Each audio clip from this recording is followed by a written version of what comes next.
Bien. Alors, je vais vous demander de prendre place parce qu'on va se poser la question suivante. À quoi ressemblera le cerveau de demain? Alors, de l'avènement de la bipédie il y a 7 millions d'années à l'apparition du feu et de la cuisson au temps de l'Homo erectus en passant par l'homme de Néandertal et jusqu'à Sapiens, comment les différentes innovations techniques et culturelles au cours des millénaires ont-elles modifié nos capacités cérébrales? Et la question centrale, bien sûr, notre cerveau est-il encore amené à progresser? Donc on a le grand plaisir d'accueillir le professeur Sabrina Krief. Vous êtes primatologue, professeur du Muséum national d'histoire naturelle et auteur avec Jean-Michel Krief de l'ouvrage Les chimpanzés des monts de la Lune, ouvrage disponible également auprès de notre libraire et que vous accepterez de dédicacer, et Pascal Pic, paléoanthropologue, maître de conférences au Collège de France et auteur d'un livre qui s'appelle « Qui va prendre le pouvoir ? Point d'interrogation, les grands singes, les hommes politiques ou les robots ?» Donc un ouvrage paru chez Odile Jacob, également disponible. Et donc pour animer nos débats, Catherine Goliot, rédactrice en chef du Point. Donc un peu de silence, on va démarrer tout de suite. Alors j'aurais voulu qu'on commence ce débat par une danse. Sabrina, Sabrina ne va pas danser, mais elle a eu la gentillesse de nous présenter des photos des chimpanzés de l'Ouganda qu'elle examine maintenant sur lesquels elle travaille depuis des années. Et donc ce serait bien de nous montrer ces photos pour que Sabrina puisse nous les expliquer. Peut-être nous les commenter, oui. Voilà. Ça y est ? Voilà. Alors effectivement, nous voici en Ouganda et ces photos illustrent la danse de la pluie. Et j'avais envie de commencer par ça pour montrer que aujourd'hui, après 50 à 60 ans de recherche sur les chimpanzés, il existe encore des comportements qu'on n'arrive pas à expliquer.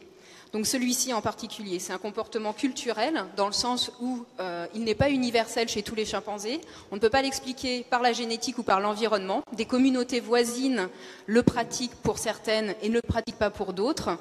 Et qu'on est incapable d'expliquer la raison de ce comportement, donc qui se déclenche lorsque l'orage s'abat sur la forêt, chez les grands mâles, qui se mettent en bipédie, qui se hérissent, qui doublent de volume et qui font une espèce de ballet lent autour des arbres.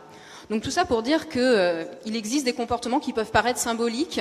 D'autres ont été décrits l'année dernière, en particulier celle d'accumulation de pierres dans des creux d'arbres que les auteurs ne savent pas expliquer non plus. Ils ont proposé que c'était peut-être une fonction de cairn, donc de marquer un emplacement particulier dans leur territoire.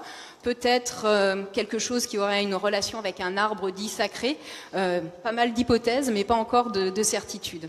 Alors moi, ce que je trouve absolument passionnant, c'est qu'en fait, on a souvent dit que l'homme seul avait la capacité à créer de l'art ou à fabriquer de la culture. Mais là, en fait, ce que vous avez découvert, c'est que pas du tout. Ces grands singes, donc ces chimpanzés d'Ouganda, sont tout à fait capables d'avoir un développement culturel, social, je ne peux pas dire artistique, mais qu'est-ce que ça implique au niveau du développement du cerveau et au niveau même, je dirais, de la chaîne darwinienne, la théorie de l'évolution, parce que c'est vrai qu'on imaginait que c'était complètement... que voilà, il y avait les singes, ils étaient figés, les pauvres, et que nous, on s'était développés bien après. Et manifestement, vous êtes en train de montrer que pas du tout. En fait, les choses sont beaucoup plus compliquées que ça. En effet, depuis donc les travaux de Jane Goodall, on a pu découvrir que les chimpanzés utilisaient des outils. Au départ, c'était principalement décrit comme des outils permettant de se procurer de la nourriture, des outils qui étaient façonnés, adaptés. Donc c'était vraiment parfois des kits d'outils. Et puis petit à petit, on s'est rendu compte qu'il y avait des comportements qui n'étaient pas forcément matériels et qui n'avaient pas une visée alimentaire uniquement. Donc des comportements sociaux qui émergeaient en fait dans certains contextes particuliers qui n'étaient pas partagés par chaque communauté. Donc une communauté est vraiment décrite par un ensemble de comportements qui est partagé par des individus et qui se transmettent de génération en génération. Donc ce qui veut dire qu'il y a un apprentissage individuel puis un apprentissage social. Une des définitions des grands singes, et non seulement, comme le disait Franz-Olivier Gisberg tout à l'heure, le fait qu'ils n'aient pas de queue, mais aussi qu'ils aient donc un gros cerveau par rapport à leur corpulence, et en particulier donc un néocortex assez volumineux par rapport aux autres espèces de primates. On ne peut pas parler du singe, mais des singes. Il y a 500 espèces de primates différentes. Ce néocortex, en fait, et ce gros cerveau leur permet de réagir par rapport aux réactions des congénères. Donc on a découvert que les grands singes avaient par exemple des prémices, une théorie de l'esprit, c'est-à-dire qu'ils sont capables d'interpréter le savoir, de savoir que les autres savent, et donc de réagir en fonction des comportements des congénères. Et ça, c'est vraiment très important parce que pour la survie, c'est capital. Donc l'anticipation des comportements des congénères va permettre soi-même de se positionner par rapport à d'autres individus. Et ça, c'est quelque chose qui a permis aux grands singes donc, de s'adapter à certaines situations. Mais justement, Pascal Pic, vous êtes un spécialiste, je dirais, de l'évolution de l'homme depuis la plus haute, même depuis la préhistoire la plus reculée. Est-ce qu'on pourrait imaginer, par exemple, que les grands singes sont en train de vivre plus lentement une évolution qui a été celle de l'homme? Non, chaque ligne évolutive, comme chacune de vos vies, mesdames et messieurs, est un parcours unique. Donc c'est pareil pour les espèces. Ça, c'était la grande leçon de Charles Darwin. Maintenant, sur l'évolution du cerveau, il est vrai que nous sommes en train de découvrir, et vous n'en avez vu qu'une petite partie avec les travaux de Sabrina et des autres personnes citées, comme Jane Goodall, mais il y en a beaucoup d'autres, heureusement, c'est qu'en effet, beaucoup de caractéristiques que l'on croyait exclusivement humaines, mais que par ignorance et arrogance, se retrouvent plus ou moins partagées avec les autres espèces de singes. Donc, il faut sortir du schéma qu'on a appris à l'école, l'homme descend du singe. D'ailleurs, une des caractéristiques des singes aussi, c'est de faire la politique et de rire. Et vous savez quelle est la plus grande blague qui fait marrer les chimpanzés? L'homme descend du singe. Là, ils sont morts de rire. Donc, aucune espèce récente, aucune espèce aujourd'hui sur cette planète est restée en panne d'évolution. Toutes les espèces qui nous entourent sont récentes. Le chimpanzé d'aujourd'hui, l'homme d'aujourd'hui, le cheval, le grand koala, le virus de la grippe d'aujourd'hui sont des espèces récentes. Et nous nous rejoignons dans le passé comme des frères et des sœurs et des cousins par des parents ou des grands-parents communs. Ça, c'est mon travail et celui de mes collègues, bien évidemment. Rapidement sur l'évolution du cerveau. En gros, quand vous êtes dans un écosystème, les prédateurs ont un cerveau plus gros que les proies. C'est évidemment, si les proies plus intelligentes, ça va être compliqué de les attraper. Deuxièmement, quand vous comparez les singes avec les autres mammifères, comme les mammifères très intelligents dont on a parlé, les chiens et les chats, quand vous mettez des singes de taille comparable, ils ont un cerveau plus gros. Et donc nous avons un ensemble de théories qui nous dit qu'avant tout, le cerveau est social. Ça recoupe pas mal de ce qui a été dit tout à l'heure. Et les études sont très claires, plus les groupes sociaux sont complexes, plus ils sont nombreux et plus il faut avoir des qualités de relation avec les autres individus, eh bien, plus les capacités cognitives et le cerveau qui va avec sont développés. Et ça, on le retrouve donc chez beaucoup d'espèces de singes. Maintenant, il est très clair, on vient de parler des chimpanzés, c'est l'espèce la plus proche de nous dans la nature actuelle, et il est très clair qu'il n'y a plus un seul critère aujourd'hui absolu qu'on ne retrouve pas sur les chimpanzés, sauf peut-être la capacité d'entretenir des débats sur les chimpanzés. Pour l'instant, ils n'ont pas parlé de nous, mais peut-être qu'ils ne nous trouvent pas intéressants. La chose étant, d'autres caractéristiques se retrouvent ailleurs. Alors, quand c'est partagé par les chimpanzés et nous, et comme nous avons un ancêtre commun exclusif, est-ce que c'est Toumaï, Ardipithecus, Aurorine? Pour l'instant, on est en train de discuter dans mon domaine, mais néanmoins, nous considérons comme entre deux frères et deux sœurs, que ce caractère, au moins potentiellement, est hérité d'un même parent. On appelle ça homologue.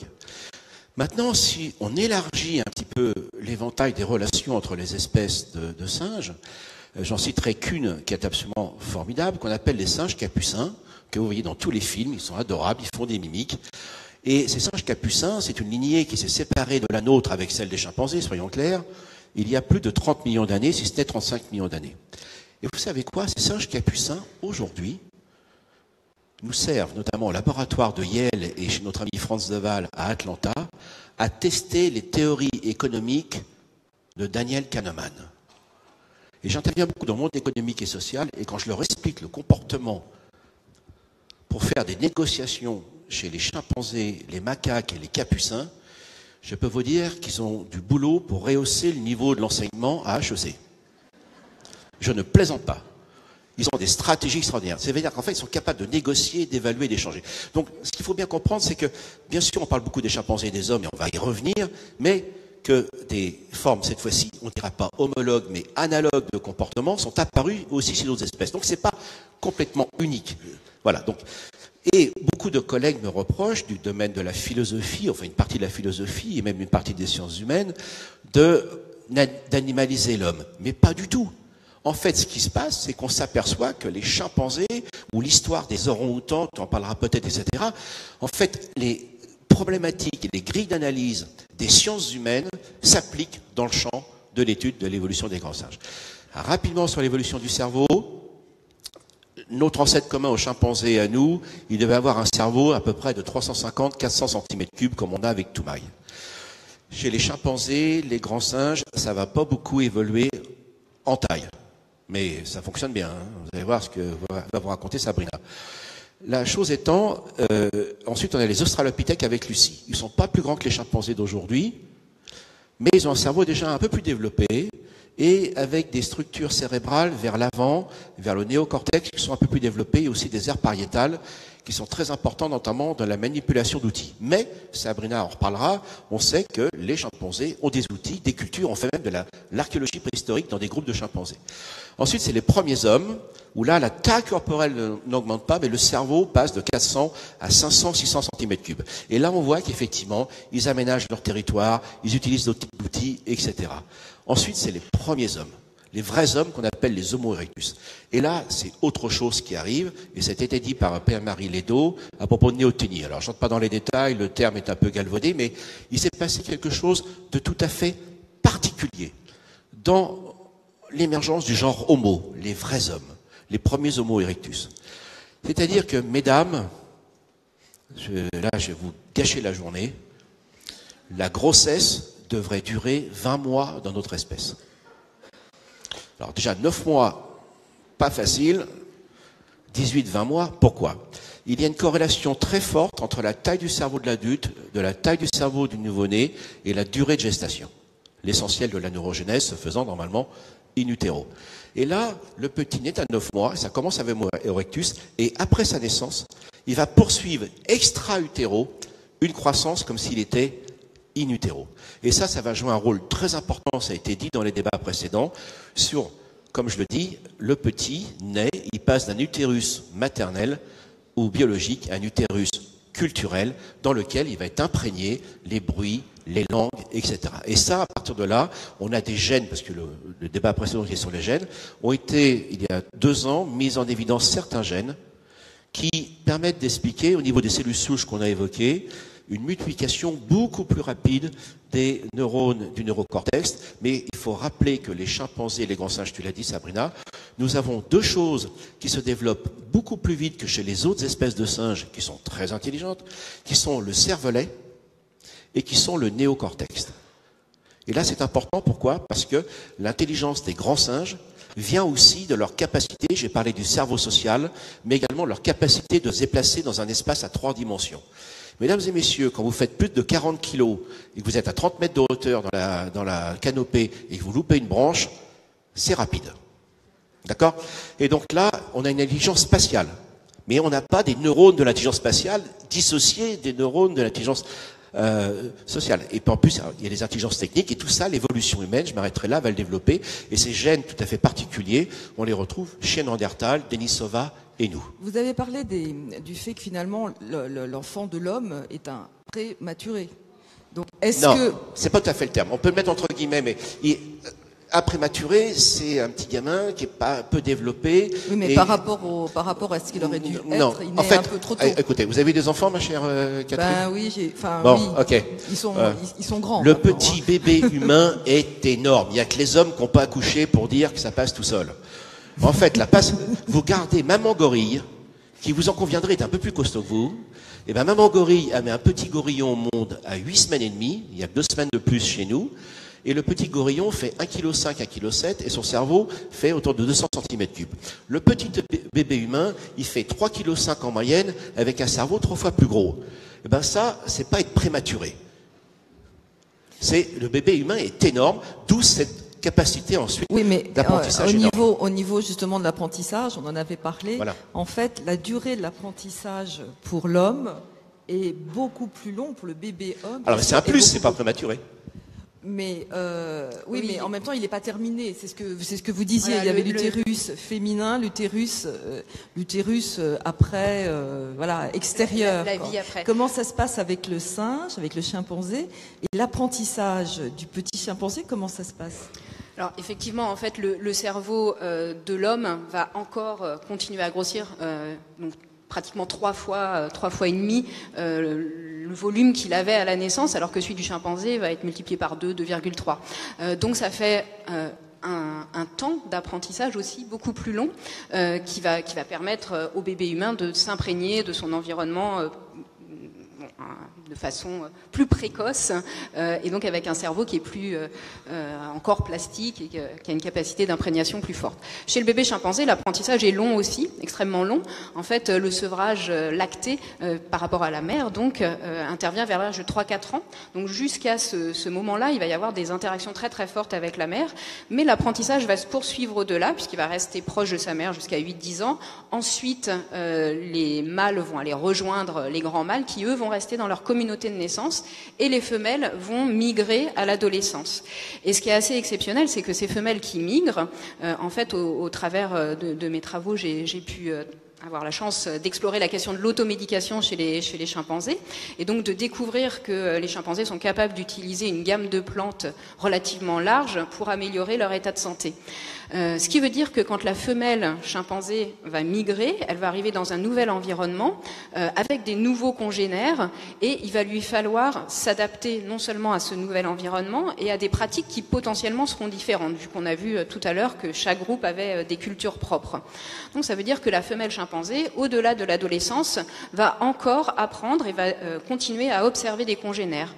Et là, nos travaux ont montré qu'en fait, le meilleur modèle, c'était un individu adulte, mâle ou femelle, et que cet individu était observé non seulement par les jeunes, donc pour apprendre ses connaissances, ce savoir, mais aussi par des individus adultes. Donc en fait, l'apprentissage, même si le cerveau atteint son volume maximal au moment de l'enfance, voilà, vers 6 ans, par la suite, il continue quand même à apprendre beaucoup. Et une étude récente de Jeanne Matt, en fait, a montré que en forêt de taille, en Côte d'Ivoire, on s'est rendu compte que les chimpanzés avaient une mémoire spatiale, botanique, très longue, à savoir que ils ont suivi des femelles chimpanzés et ils se sont rendus compte qu'elles savaient prédire les espèces, les arbres qui allaient être en fruits. Il faut savoir que dans la forêt tropicale, on n'a pas des saisons de fructification avec le printemps et toute la fructification massive, mais des espèces qui vont être synchrones et d'autres asynchrones. Et là, en suivant les chimpanzés, ils se sont rendus compte que la femelle se dirigeait vers les espèces d'arbres dans un endroit de la forêt, parfois parcourant jusqu'à 10 km, pour aller sélectionner un arbre qu'elle se souvenait avoir été en fruit à la saison précédente. Et elle faisait très bien la différence entre des arbres qui fructifient de façon saisonnière et d'autres qui sont asynchrones. Et donc ça, c'est assez exceptionnel, parce que ça montre qu'il y a une mémoire à long terme.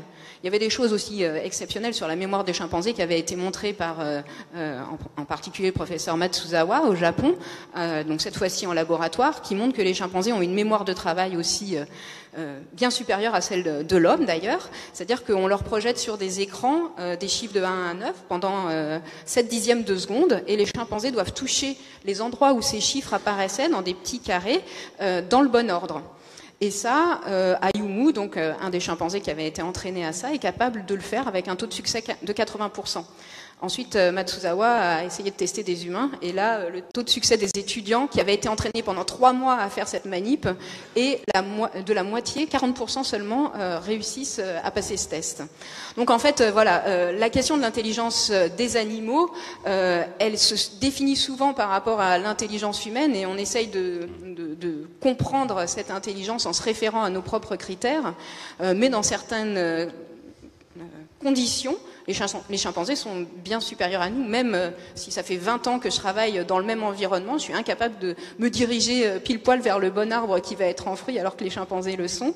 Et sur cet écran, même quand on les met dans des conditions qui sont complètement différentes de celles qu'ils rencontrent en nature, les chimpanzés sont parfois plus performants.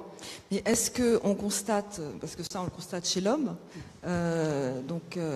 mais est-ce que le chimpanzé a les mêmes capacités neuronales d'adaptabilité, de flexibilité, parce que vous travaillez sur un terrain qui est particulièrement menacé. Donc là peut-être qu'on peut projeter. On a aussi, j'ai donné quelques vidéos. Une des vidéos qui est en cours là montre des chimpanzés qui ont une activité nocturne. On a passé des pièges caméras à la frontière entre la forêt et les champs, et de l'autre côté donc de cette frontière se trouvent des champs de maïs. Les chimpanzés sont uniquement diurnes, ils n'ont aucune vision nocturne. Et sur ces images, en fait, on a découvert que les chimpanzés de Sébitoli, là où on travaille, étaient capables de se déplacer la nuit pour aller piller dans les champs de maïs. Et donc, ils répondent en fait au fait que les humains, les villageois, protègent leurs champs pendant la journée de façon très assidue et qu'ils relâchent un peu leur attention pendant la nuit. Et à un moment donné, ils se sont rendus compte que les chimpanzés, parfois, pillaient pendant les nuits de pleine lune. Et donc, durant les nuits de pleine lune, ils venaient garder probablement leur champ. Et là, les images qu'on voit, ce sont des images qui ont été prises pendant la nuit noire. Et pendant la nuit de pleine lune, les chimpanzés ne viennent plus. Donc il semble y avoir une coévolution entre le comportement des chimpanzés et le comportement des humains, montrant une plasticité comportementale importante et une réaction, une réponse à la pression qu'ils subissent de façon à améliorer leur survie, puisque en fait ce maïs va leur procurer des ressources énergétiques importantes. Et la deuxième la deuxième vidéo qu'on va voir montre une réponse à la présence d'une route nationale qui traverse en fait leur territoire et le parc national de Kibale avec un très fort trafic. Et on a filmé les événements de traversée de route.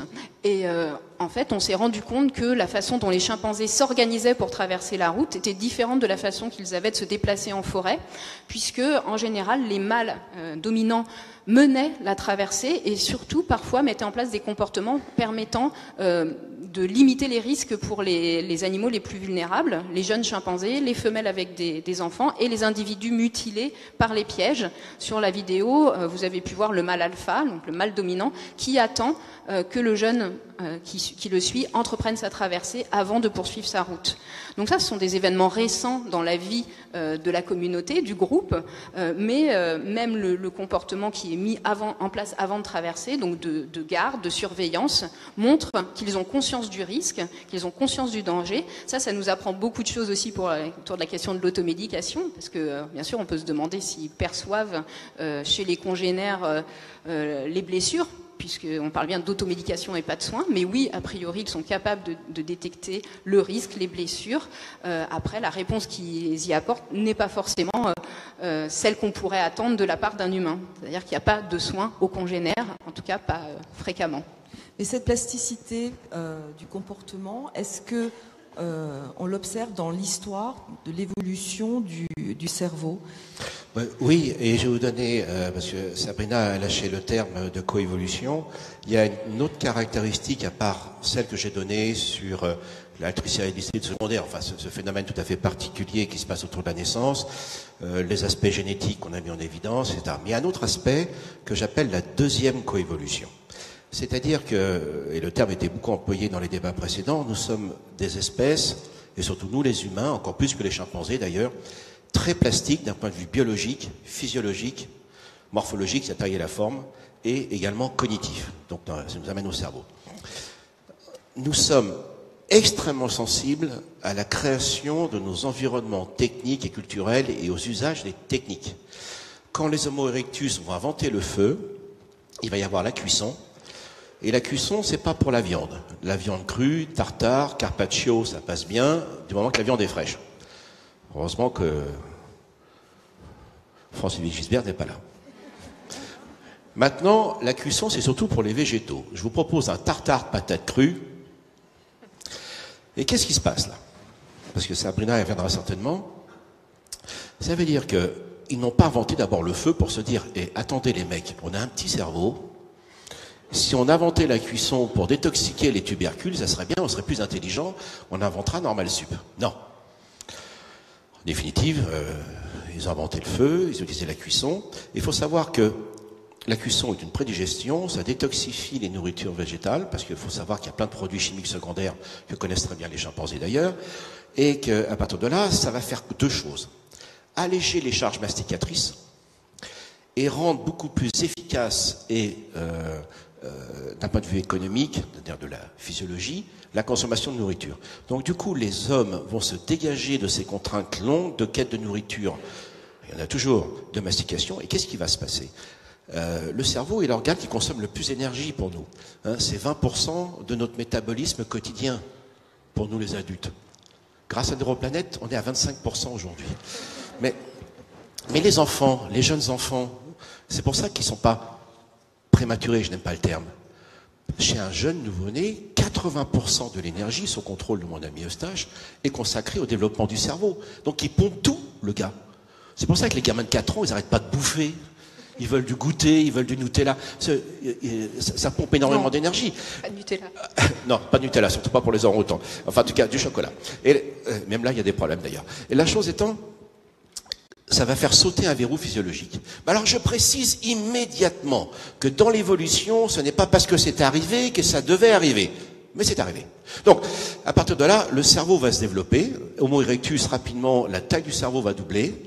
Nous avons une biologie de la locomotion et une sexualité particulière également, mais ça va avoir des conséquences immédiates sur notre biologie, augmentation de la taille corporelle, augmentation de la taille du cerveau, capacité cognitive augmentée, et en plus de ça, on va dominer le monde. Et tout ça, ça fait un système auto-eucalyptique qui va faire le succès de l'homme. Et on sait...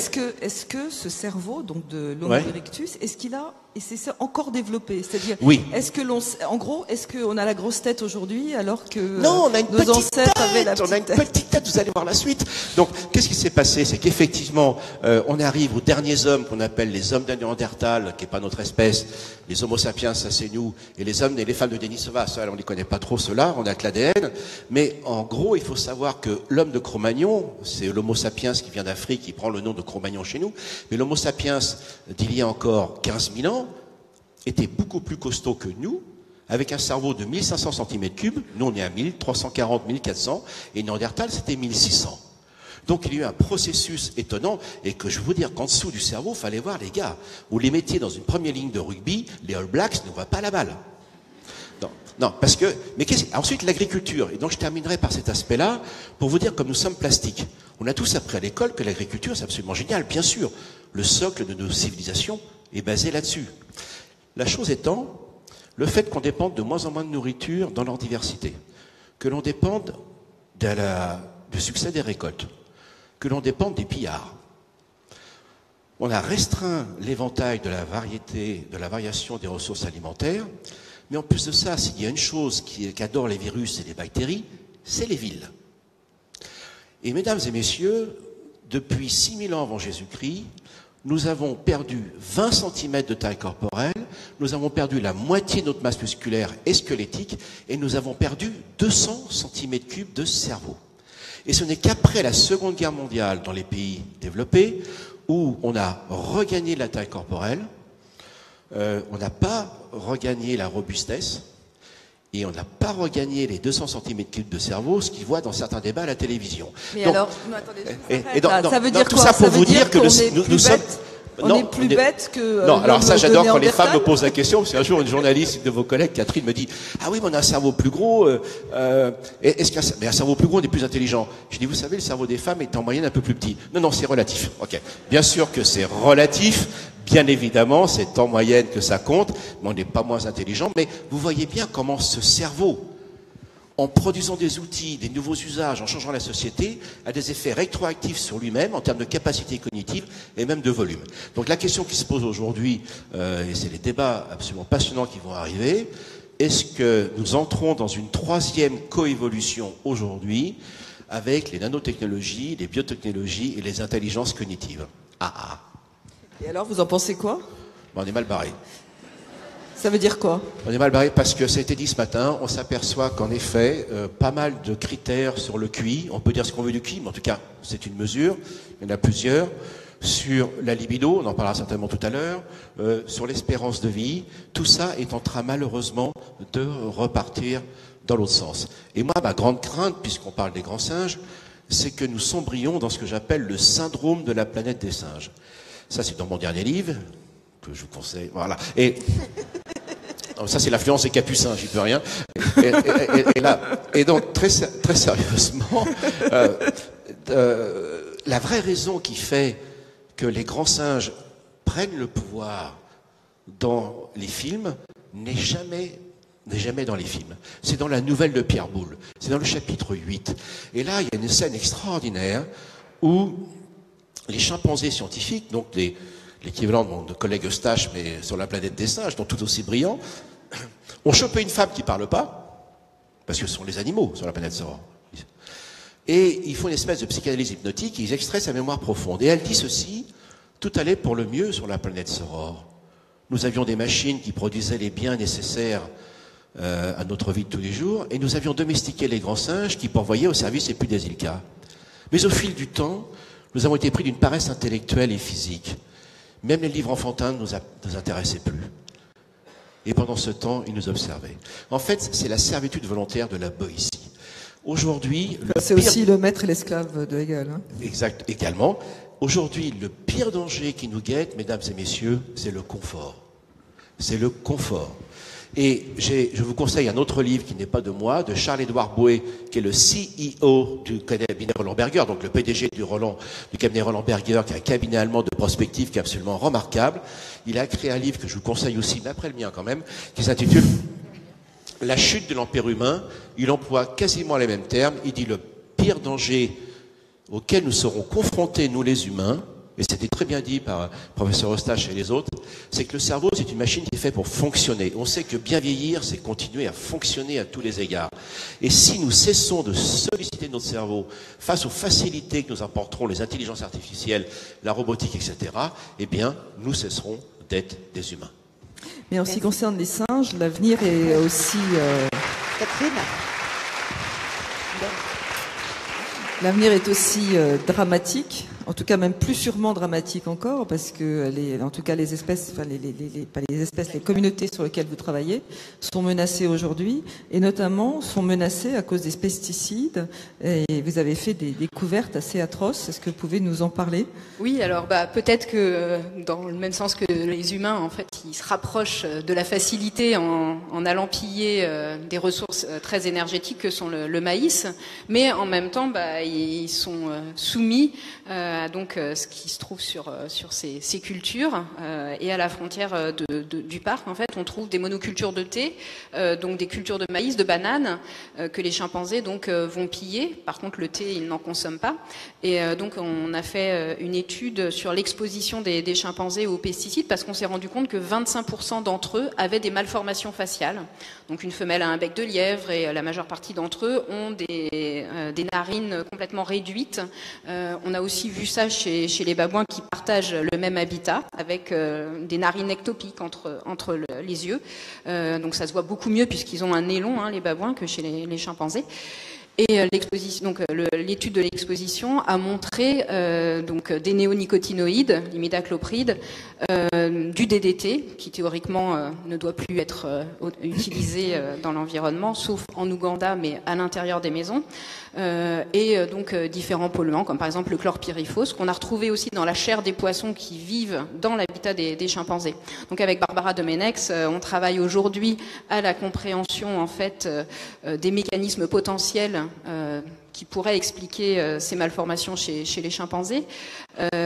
Mais en tout cas, ça reste l'hypothèse la plus plausible, puisque nos travaux de génétique montrent qu'a priori, il n'y a pas une consanguinité forte, que les causes infectieuses peuvent être éliminées, puisque c'est vraiment congénital. Les bébés naissent avec ces malformations.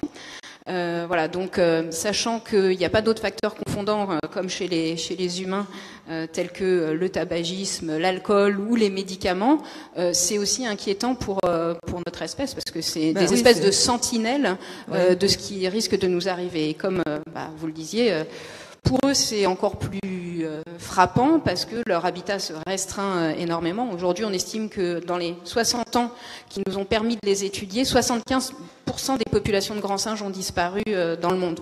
Donc on pense que d'ici 20 à 30 ans, probablement, il n'y aura plus de population viable d'orang-outans, de gorilles et de chimpanzés sur notre planète. Voilà, et ben c'est un débat qui se termine sur un constat. Ce qui sera très mauvais signe pour leur sympathique. écosystème et donc pour l'ensemble des autres espèces, hein, parce qu'encore une fois, on a dit qu'il n'y avait pas que l'intelligence des chimpanzés, mais vraiment l'intelligence animale qui était intéressante à étudier, mais aussi que ces forêts tropicales sont des hotspots de biodiversité, donc ça veut dire que toutes les espèces qui partagent leur habitat sont menacées, et que quand même ces forêts tropicales sont les poumons de notre planète. Donc si les grands singes disparaissent, c'est aussi très mauvais signe pour les humains. Donc il faut peut-être qu'ils se hâtent à mobiliser leurs compétences cognitives et surtout leur raisonnement pour essayer de réduire leur impact sur cette planète. Merci. En tout cas, c'est vrai que c'était extrêmement riche et les vidéos et tes photos étaient très parlantes.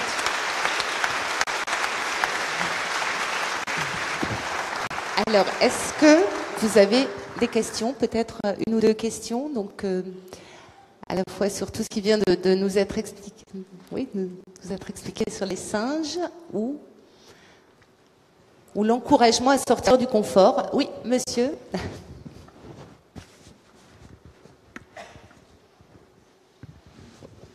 Bonjour, je voudrais profiter des derniers moments de cette réunion de 2 jours pour dire, personne n'a parlé d'un matériel pourtant scientifique découverte 1995, je crois, les neurones miroirs. Intéressant comme question ou pas? Oui, bien sûr. Vous allez voir comment la culture joue un rôle important dans la découverte scientifique. Ces neurones miroirs, ça fait une petite vingtaine d'années maintenant. Professeur Graziolati, Université de Parme. Et là, ils allaient faire donc une expérimentation avec un macaque, avec ce qu'on appelle les caméras positons, donc imagerie cérébrale. Et arrive l'heure du déjeuner. On est à Parme, il y a du bon jambon, on est en Italie. Donc on déjeune. Et pendant le déjeuner, ils entendent la caméra positon qui s'active. Et comme ils connaissaient leur macaque, c'était les zones donc cérébrales qui correspondaient à ce qu'ils savaient lorsque ce macaque mangeait et qu'il était satisfait. Et donc c'est comme ça qu'ont été découverts les neurones miroirs, c'est-à-dire des neurones qui perçoivent des activités, notamment chez les autres individus, et qui les intègrent assez rapidement, donc, comme diraient les coachs sportifs, au niveau neuronal et bien sûr au niveau comportemental. Et on fait tout ça. Tout ce que nous avons appris à danser, à faire un nouveau sport ou à faire du ski, évidemment, nous passons beaucoup de temps à observer les autres. Alors bien sûr, ça n'empêche pas l'apprentissage, le perfectionnement, bien évidemment, on ne peut pas s'en dispenser.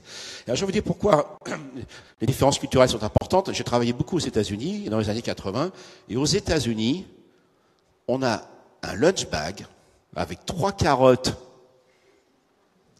2 tranches de pain avec du butternuts, et je peux vous dire que les Américains ne pouvaient pas découvrir les neurones miroirs parce qu'ils déjeunent pas bien. Non mais je vais au-delà. C'est très important parce qu'on a parlé des différents pays, etc. À propos des implants dentaires, le vrai problème c'était qu'on ne trouvait pas de matériaux qui restent dans l'os, parce que l'os il est très syndiqué, s'il bosse pas, il fout le camp, donc la prothèse dégage. Et là, un savant, Monsieur Bradmark, entend parler d'une expérience faite par des collègues de Cambridge où ils avaient mis un implant en titane dans une oreille de lapin. Alors déjà, ça peut pas se faire en France parce que nous, la finalité du lapin, c'est pas ça. C'est plutôt les rillettes, vous voyez. Et donc là, il prend l'expérience et il met une vis en titane dans un tibia de lapin. Puis il oublie son lapin, il dit merde mon lapin. Il va chercher son lapin et là, il a du mal à retirer la vis. Ben, c'est comme ça qu'on a découvert toute la plantologie. Donc, vous voyez, tout ce que fait Sabrina, c'est exactement ça. C'est-à-dire qu'effectivement, comment ça se fait que les chimpanzés ont toujours... Non, mais t'as pas d'implant dentaire. Mais ce que je veux dire par là, c'est que, regardez, tout ce qu'on vous dit là, c'est connu depuis récemment. C'est parce qu'effectivement, dans chaque culture, nous, on a été bloqués par des cartes, une certaine vision du monde. Et ce sont souvent nos cultures qui nous ont empêchés de voir toutes ces intelligences qui sont quand même autour de nous. Donc, c'est pour ça qu'il faut parler votre remarque est intéressante, monsieur, parce que ça permet d'évoquer un petit peu les conditions de la découverte et de la non-découverte, malheureusement. Et aussi des pratiques et des méthodes pour étudier les animaux. Et donc, ce que, en tout cas, moi, j'essaye de faire, c'est d'essayer de décrypter leur intelligence dans leur milieu naturel, dans leurs conditions naturelles. Peut-être que certaines des expériences qui ont été menées en laboratoire, en conditions d'isolement, de privation de nourriture, avec, je sais pas, des labyrinthes, qui n'étaient pas vraiment des choses qui existaient dans le milieu, n'ont pas permis de révéler certains des aspects de l'intelligence animale. Et voilà, donc moi, j'espère pouvoir utiliser la forêt et l'habitat comme un révélateur de ces capacités cognitives, d'avoir un laboratoire à ciel ouvert plutôt que de contraindre et du coup de limiter certaines des capacités, peut-être d'en révéler d'autres. Pascal expliquait tout à l'heure que la grosse différence entre l'homme et le chimpanzé, disons les humains et les chimpanzés, c'est que les chimpanzés n'ont pas de capacité de stockage et cette cuisson des aliments a permis de libérer un temps vraiment important. Et donc, au jour le jour, les chimpanzés passent 80% de leur temps à chercher à manger ou à se nourrir, ce qui laisse très peu de temps pour d'autres activités quand on sait que l'épouillage est une interaction sociale aussi capitale, qu'ils jouent, qu'ils se déplacent. Donc voilà, la contrainte de trouver chaque jour ces aliments et des aliments qui sont finalement peu nutritifs fait qu'il y a certains comportements qu'on arrive à révéler en captivité en apportant des aliments nutritifs avec des repas vraiment caloriques et que du coup certaines activités comme les activités sexuelles des bonobos sont très développées en captivité alors qu'elles le sont beaucoup moins quand on les observe en milieu naturel, par exemple. Et la politique, par exemple aussi. Les politiciens sont bien nourris, c'est une condition nécessaire. Ce matin, on a parlé de l'évolution du comportement de l'homme vis-à-vis des animaux. Est-ce que justement, vous pensez que avec une plus grande sensibilité de l'être humain par rapport à la souffrance de l'animal, on va aussi évoluer dans la recherche de laboratoire? Probablement, il y a déjà des efforts qui sont faits et une amélioration. Je pense qu'aujourd'hui, la grande différence qui a été apportée aussi par la recherche, c'est de montrer qu'on n'étudie pas une espèce, mais on étudie bien des groupes et des individus. Il y a encore 50 ans, on reprochait, ou 60 ans, on reprochait à Jane Goodall d'avoir nommé des chimpanzés. Aujourd'hui, c'est quelque chose qui est rentré, en tout cas, dans la plupart des esprits de nos collègues et on comprend bien que chaque individu a un tempérament, un comportement et que c'est important de le comprendre sans faire d'anthropomorphisme, mais que quand je regarde Elliot, je sais qu'il va pas réagir de la même façon que Snoopy, ou Albert, etc. Et ça, c'est vraiment capital dans l'interprétation des données aussi. Mais Catherine, vous avez raison. À partir du moment où on fait des expériences en biochimie, en pharmacologie sur des singes, qui sont des animaux sociaux, s'ils sont traités socialement, s'ils sont stressés, si ça va pas bien, vous n'avez aucun contrôle sur la qualité de votre recherche. Est-ce que la réponse aux médicaments et aux molécules est liée à la molécule elle-même ou à leur stress social, leur isolement ou autre? Donc non seulement ça fait souffrir les animaux, mais en plus c'est de la mauvaise science. C'est de la mauvaise science, ce ne sont pas des machines.